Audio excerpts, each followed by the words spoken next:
picture the scene. It's not hard because you've seen the video. You're at a stadium, you know where this is going, right? 50,000 people bathed in the glow of 1,000 phone screens on a stage that costs more than a small island.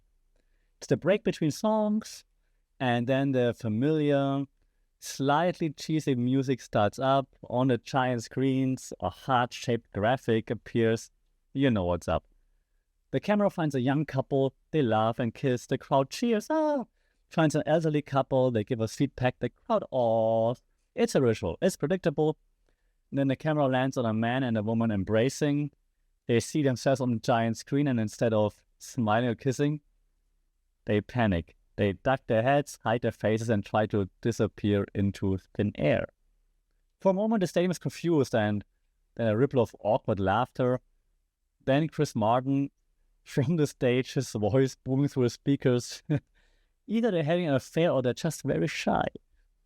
And with that one sentence, a rock star, music star, turns a moment of awkwardness into, well, a public accusation, and he gives 50,000 people and soon the whole internet a narrative. And I mean, it was right. But at that moment, a piece of light entertainment kind of malfunctioned and became a brutal instrument of public confession.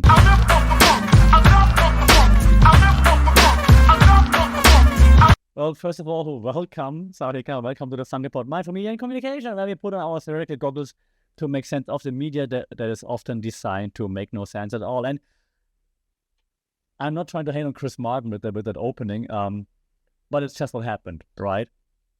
Yes, they cheated, had an affair, and so on, but it made it all very, very public, of course, and added the narrative right away. So this past weekend, and I'm starting like this because I assume you've all seen it, right? The internet was obsessed with that one single moment from the Coldplay concert in Boston. And it was inescapable. But today we're not here for the gossip. Just a little. We are here to put this moment under the microscope to treat it as a perfect specimen of how modern media operates, okay? Because that single panicked reaction, amplified by a musician's joke, tells us everything that we need to know about spectacle, surveillance, digital justice, and the ethics even of our own consumptions. So let's jump right into the anatomy of a spectacle. If you've listened to this podcast before, this title should have already rang several bells. Yeah, first we need to understand what that kiss cam actually is. It has its roots in, I think, American sporting events since the 1980s. It's a cheap and an easy way to keep a stadium crowd engaged during a timeout, for example. And over time, it's evolved. It's a media ritual now, right? It's predictable. It's a piece of interactive content. It's great for engagement. It's a perfect example of what French philosopher Guy Debord, remember him, called the society of the spectacle. And Debord's argument was that modern life is no longer about living authentic experiences, but about consuming images and representations of those experiences. The spectacle isn't just an image. It's a social relationship between people that is mediated by images. So the kiss cam is pure spectacle.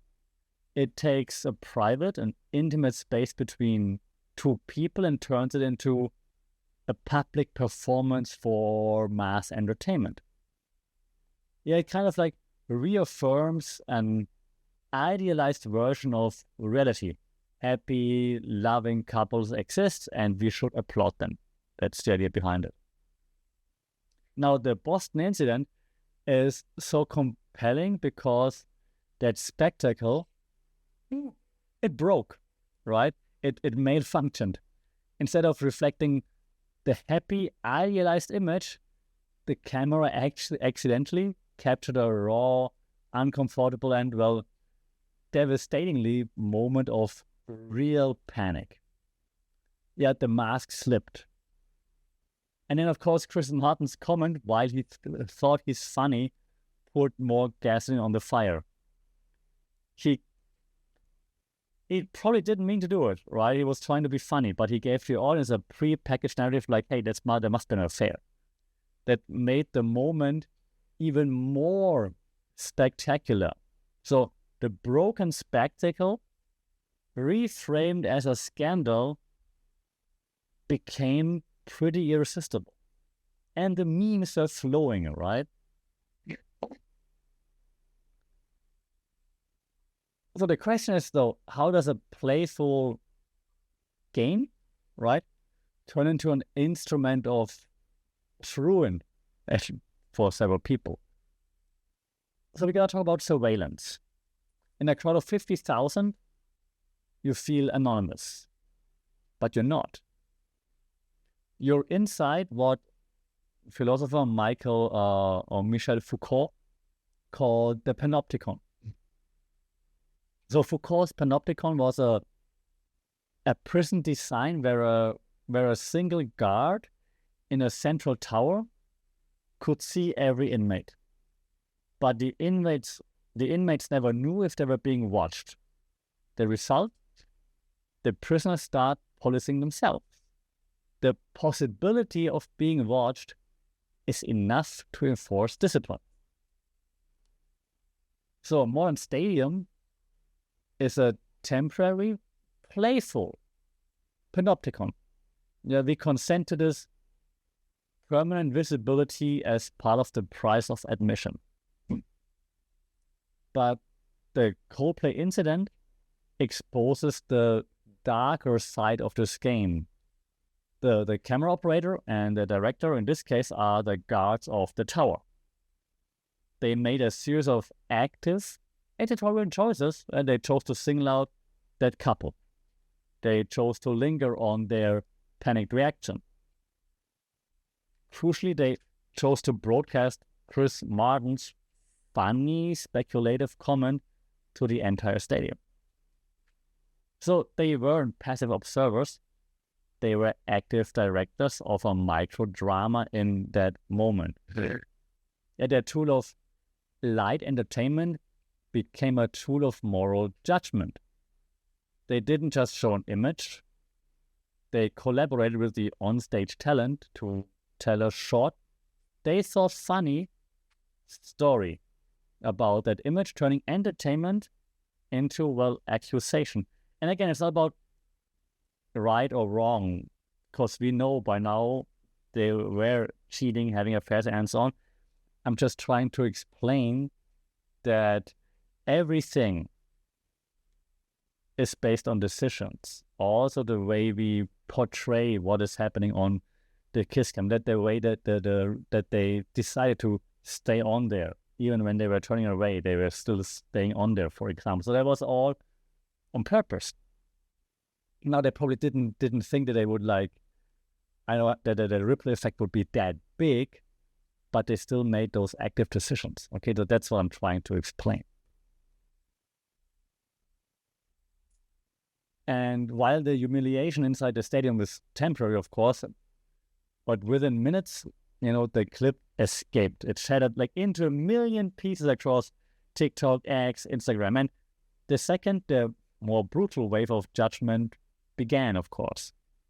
That's what we call digital pillory, okay?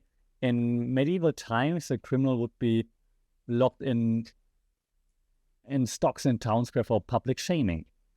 The internet is our current town square, right? But the pillory is global and it's permanent.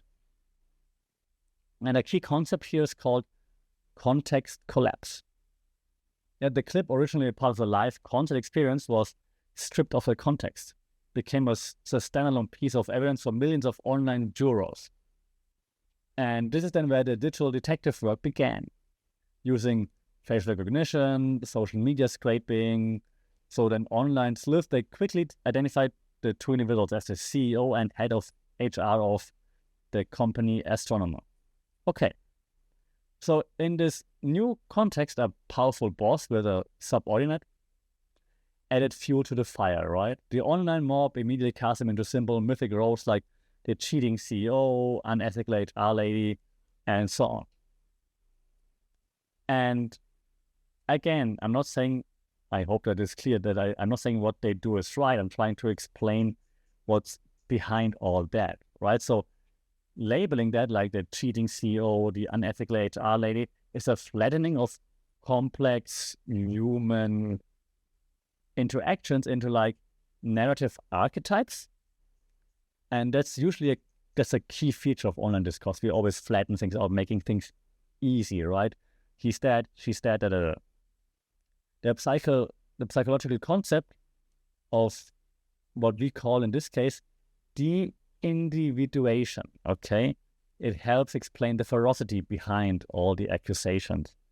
In an anonymous online crowd, it's easy to lose your sense of individual responsibility and to join the pylon, especially when the targets are perceived as powerful and wealthy. You're not feeling sympathetic to those people, right? You're like, hey, they deserve it, those cheaters.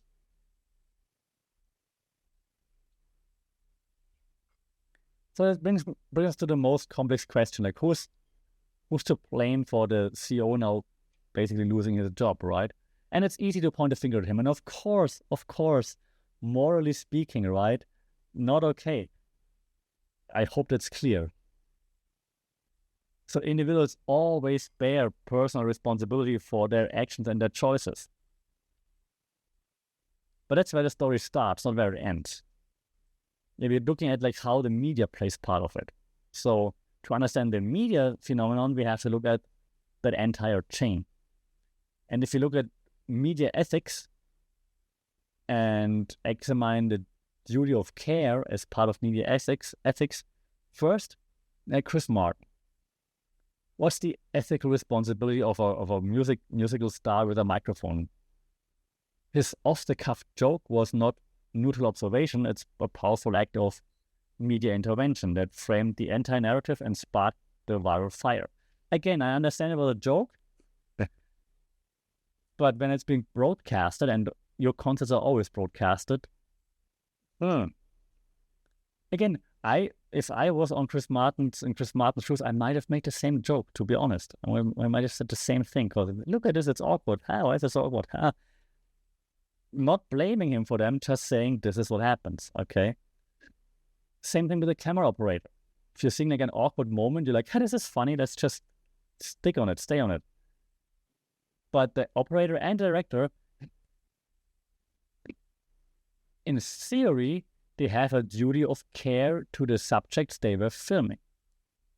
Or do you say, no, wait, they have a professional obligation to make good TV entertainment. So their decision to linger and broadcast that moment had foreseeable and devastating real-world consequences. Again, ethics is always hard to debate, right? So, we're really curious to hear your thoughts on that. Also then, the online investigators, right? And people sharing everything online.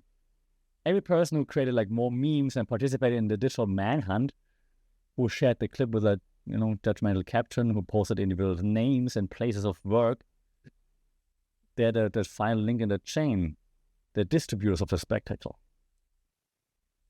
And one more time, I completely understand it. I also shared some of the memes with my friends, like, because it's funny. But we're trying to look at like how does media actually impact and media usage impact what is actually happening, okay?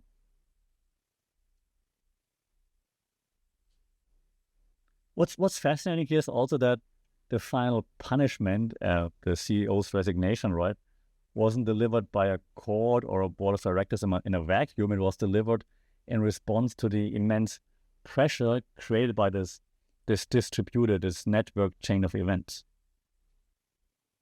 So this is a new form of corporate accountability, if you will, driven not by regulators, but, and I'm just going to say it in a harsh way to get your attention, by a viral mob. And in this case, right, we're like, yeah, but he deserved it. Sure. But if you just look at it as like something that could happen in other aspects too, it's messy, it's dangerous, And it's a pretty powerful force. The cancellation on steroids. And again, you can say, but he deserved it. Not arguing that. Just saying this could happen in other instances too. Okay? So we started with an awkward moment at a concert, and we ended up with a complex system of spectacle, surveillance, mob justice, and the CEO out of a job. Don't need to worry about him. So many more things came out about him later on, right? Also with previous companies. So it's really hard to feel sympathetic towards him. So not even arguing that, okay? And just again, one more time, trying to explain the media machine behind that. Yet the Kiss Cam didn't just expose two people, it exposed the architecture of how power, shame, and accountability operate in 2025. And that's why I find it so interesting.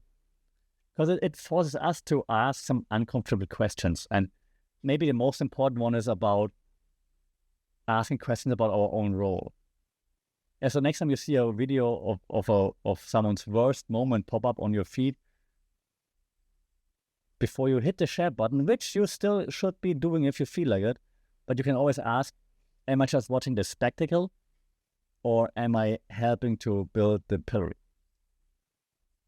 If then you're aligned with your answer, then you hit the share button. What do you think about that? I mean, one more time, I said it now 10 times during this podcast just to make sure nothing gets clipped out in the wrong way. I'm not defending that dude. He deserves everything that comes at him, especially knowing like what he did before and how he ran his previous companies and all those things, allegedly. Trying to explain how the media machinery works in such moments, with such moments. Let me know what you think. Shout out in the comments, leave a review, at FunkyPod on social media. Until then, stay safe, take care, enjoy the Kiss Cam. Sorry, help.